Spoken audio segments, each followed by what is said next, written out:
नमस्ते दोस्तों, स्वागत है राहुल सर जीएस क्लासेस में। पिछले वीडियो में हमने 1 से लेकर 12 तक प्रश्न देखा था साइंस में जीव विज्ञान का।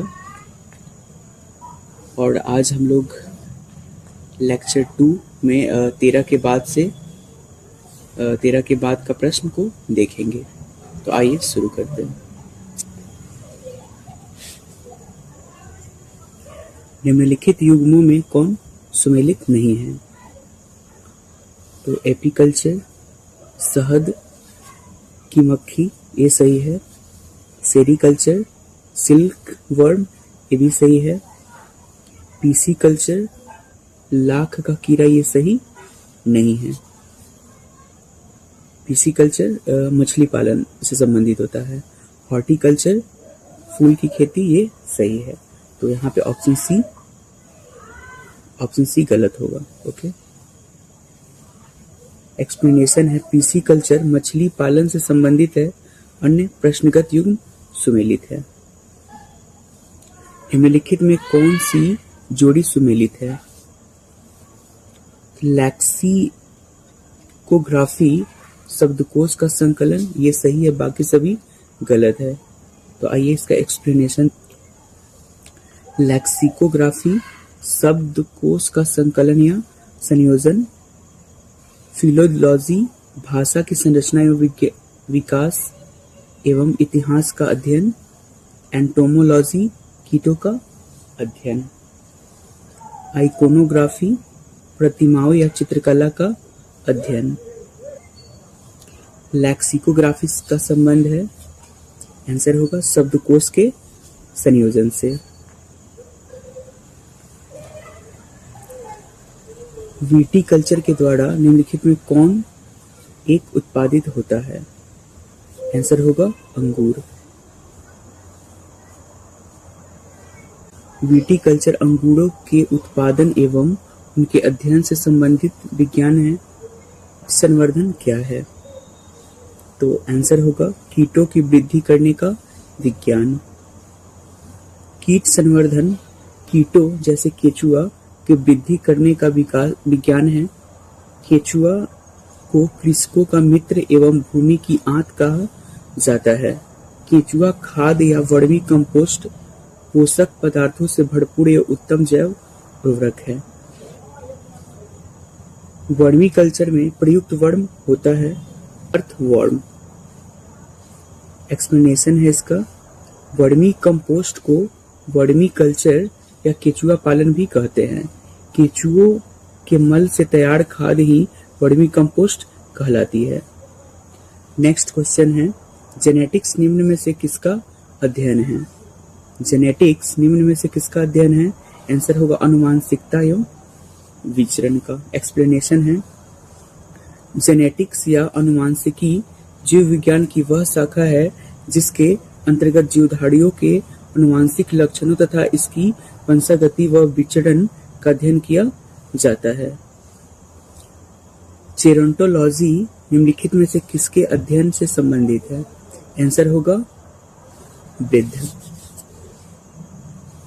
जेरोंटोलॉजी जीव विज्ञान की वह उपशाखा है जिसका संबंध वृद्ध व्यक्तियों से है। वृद्धावस्था में मांसपेशियां शिथिल हो जाती है तथा शरीर के अंग भी युवावस्था की तरह कार्य नहीं कर पाते। आज के वैज्ञानिक इस बात का पता लगाने का प्रयत्न कर रहे हैं कि मनुष्य में बुढ़ापा या जीर्णता लाने के लिए शरीर में कौन कौन से क्रियात्मक परिवर्तन उत्तरदायी है। वृद्धावस्था एवं काल प्रभावन के विषय में ज्ञान प्राप्त करने की विद्या को कहते हैं। तो आंसर होगा जेरोंटोलॉजी। जेरोंटोलॉजी वृद्धावस्था एवं काल प्रभावन के सामाजिक, मनोवैज्ञानिक तथा जैविक पहलुओं का अध्ययन की विद्या है। ऑन्कोलॉजी चिकित्सा विज्ञान की वह शाखा है जिसके अंतर्गत कैंसर से संबंधित ट्यूमर का अध्ययन किया जाता है। टेराटोलॉजी शारीरिक विकास में आने वाली असमानताओं का अध्ययन है। ऑर्निथोलॉजी जंतु विज्ञान की वह शाखा है जिसके तहत पक्षियों का अध्ययन किया जाता है। जीर्ण या वृद्ध होने की प्रक्रिया के अध्ययन को कहते हैं? तो जेरेंटोलॉजी। पैडोलॉजी निम्न वैज्ञानिक अध्ययन से संबंधित है। आंसर होगा मिट्टी। पैडोलॉजी के अंतर्गत मृदा निर्माण, मृदा के प्रकार इत्यादि का अध्ययन करते हैं।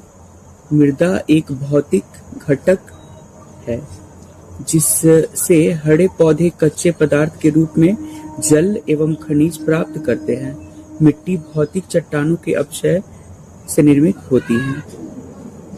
अस्थियों का अध्ययन विज्ञान की किस शाखा के अंतर्गत किया जाता है? आंसर होगा ऑस्टियोलॉजी।